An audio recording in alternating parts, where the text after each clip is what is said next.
Hello, friends. It's Wednesday, November 25th. I'm in the study in the back of the sanctuary with the camera at a different angle because of the way the sun is coming through the windows this morning. It's always good to talk with the congregation. Tomorrow is Thanksgiving, and Jan and I, like many of you and your families, have canceled our much hoped for plans to spend Thanksgiving with with very dear friends of ours and their family. We all decided that this is not the year to gather, even with people who we usually would feel very safe with. So I know many of us are struggling with adjusting to the new reality of what Thanksgiving and probably Christmas will look like. And I'm encouraged that we have ways to connect with each other through Zoom and through phone calls and through emails and video chats and so forth. So this coming Sunday is the first Sunday in Advent. It's also United Methodist Student Day, which is one of 6 special Sundays with a special offering in the United Methodist Church. And Susan Perez is going to help me lead worship. She's going to do that from her home. And she's a student at UOP in the vocal performance program. And I believe you will recognize her. And we are so grateful for our connections with the University of the Pacific and all of the other educational institutions that are part of our great community. Our finance committee met last night. We have received to date 100 pledges totaling about $280,000, which is great. So we're about 70% of the way to our goal that would really help us fund and continue our present programming. We know that there are pledge cards that we have not yet received, and so our picture for next year will become clearer in the next few weeks. In the meantime, the Finance Committee agreed at my suggestion that we share a portion, 25% of this year's Christmas offering, with a local agency that really provides needed services in our community. And the agency we've chosen this year, among the many worthy possibilities, is El Concilio.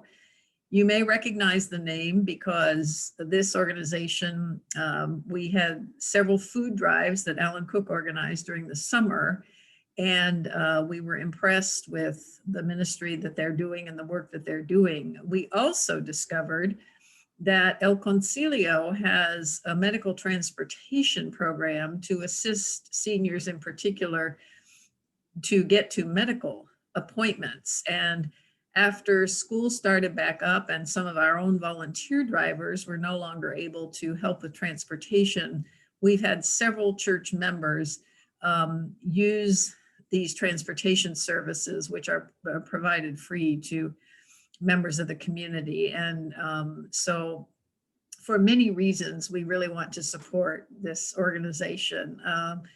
They're located, the community they largely service is located in what's called a food desert. It's really in a part of Stockton where it's hard to get access to groceries that are fresh and at a reasonable price. So this seems like a great year to say that we want to share a portion of our usual Christmas offering to help benefit others in our community. I hope that you will find some ways to connect with meaningful spiritual practices during Advent. Rochelle Mims is leading one of our Advent studies, and that study started last night. It was really fun to get on for a few minutes and see the gathering of a great group. Alan's group will start this coming Tuesday. His group meets at 10 in the morning, and I'm excited about the study they're using, and I am also crafting the Advent sermons around the spirituals that are featured in this study. So the rich heritage of African American spirituals is I find very comforting during this particular season when we think about a people whose faith propelled them and gave them comfort and hope as they were longing for a different life and moving toward freedom. So I look forward to sharing some of those thoughts with you in the coming weeks. I hope, my friends, that you will have a blessed Thanksgiving.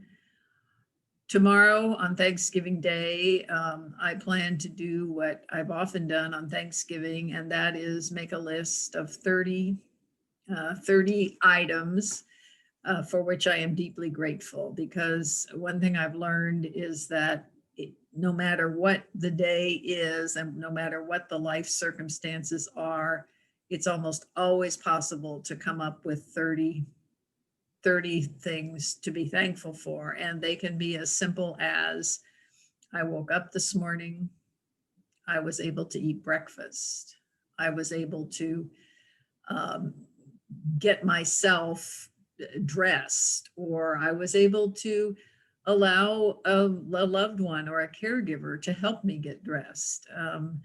When we begin to think about all the activities and functions of life, I think most of us realize we have much to be grateful for, even if we are also feeling sadness or grief or disappointment. So I look forward to sharing this Advent season with you, even though we are not in our sanctuary together. And I hope you have a wonderful Thanksgiving. See you soon.